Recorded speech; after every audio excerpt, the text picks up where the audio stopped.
Hi everyone. I'm sorry I look like I just wake up and I haven't do anything. Anyway, for those that don't know me, I'm Shayla. Last time I was on this channel was years ago. I think 2010, maybe 2011. I'm a surrogate, and last time I have not too good of cycles. Finally, in 2013, I had a great birth of a baby girl, IVF. Then we did another cycle and had a baby boy in 2015. So that's like summarizing a little bit of what I did from that time to then. Then I took like almost a year break, and me and my partner spoke about, and I said, listen, I miss helping people and I miss having a belly. So we had a little issue just because the last baby I had, I gave birth at 33 weeks. So for medical reasons, that's premature. So some doctors don't want to use you if you had a premature birth. And the agency I was working with didn't want to use me no more. The doctor that I was using as a reproductor doctor didn't want to use me, or at least not for the same intent parents that we had. They had the baby boy, they wanted to have another child, and they wanted to do it with the same surrogate they had the first child, and in this case that would be me. But because I gave birth so early, I was in the hospital for like a day and a half, left the hospital fine. Baby was in NICU for like almost 2 weeks, no complications. Gained weight fast, everything was good. But that's how medical work. But being me, I told my partner, that's not gonna stop me. They don't want to use me, it's fine. I'm gonna see if it's any other agency that will. I got my medical records from my previous pregnancies, the medical record from my last pregnancy, and I decided to start calling different agencies and see what I got out of it. No lie, I called like more than 15 agencies before I got a yes from like 2 to 3. To the point that I was in a position where I needed to choose from one to the other.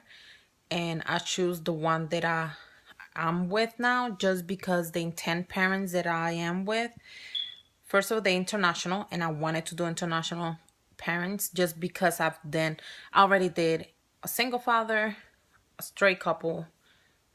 I'm in a same-sex relationship, so I wanted to try something with a same-sex relationship, and this couple are amazing. So then we sign in. They call me. They was like, all we waiting is to send all your records to the doctor and make sure he approve it. I was like, okay.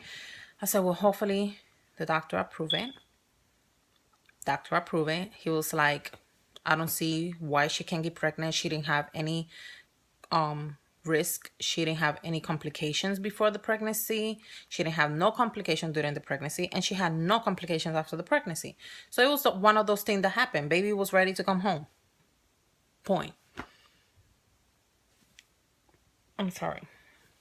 Well, the thing is, we signed contract, we did everything. I went to the doctor, got all my medications, start all the treatment.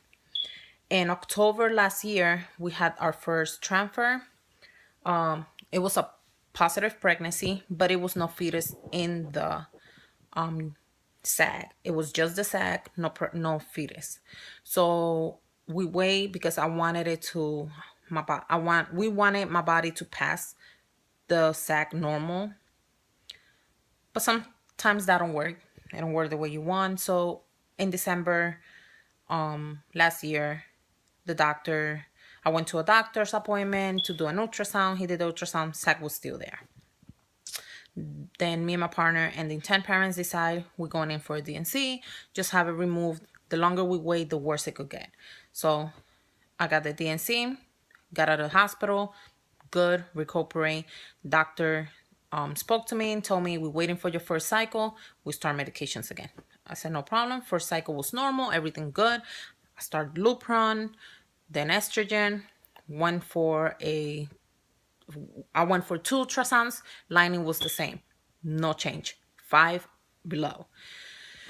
As you guys know, people who's doing IVF, surrogate, or for your own, if your lining is less than 7, some doctors don't like to use it because it's a minus chance that you will get pregnant.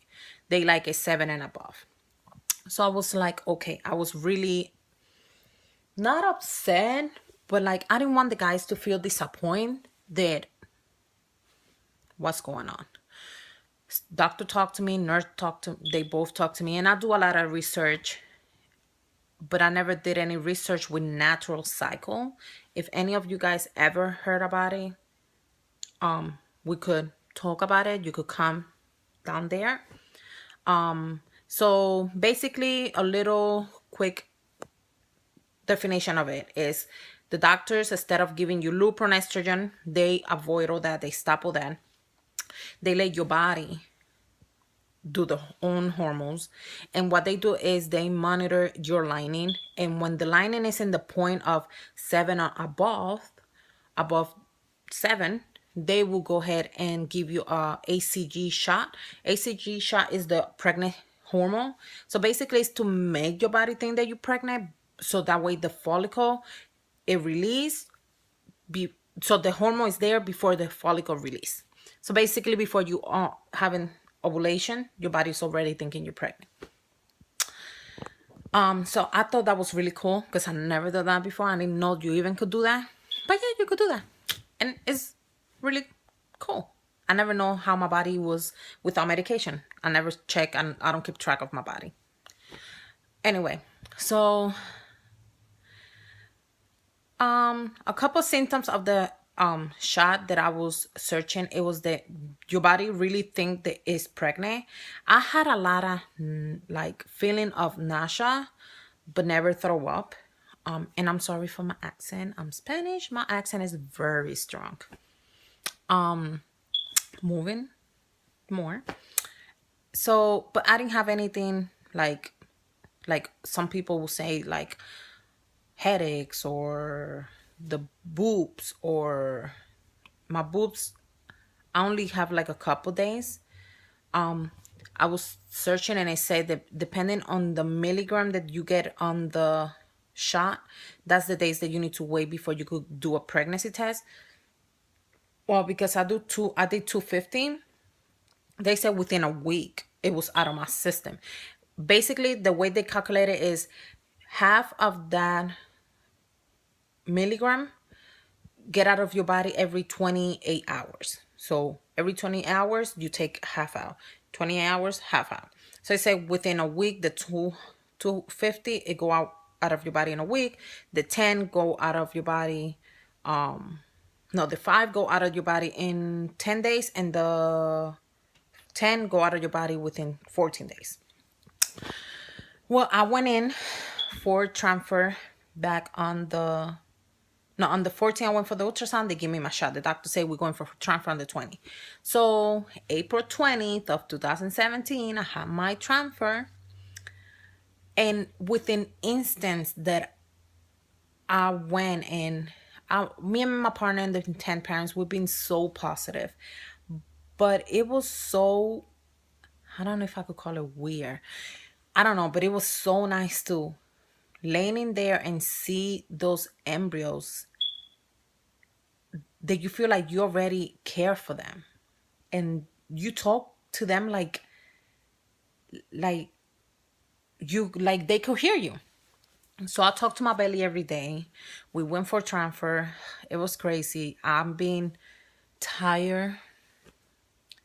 I had nausea for a little bit, and something weird that I haven't felt in my other pregnancy, and if I have, I never put attention but for this one I've been noticing, is that the day of the transfer I didn't feel anything. The day after the transfer, I start feeling some like light cramping on my left side.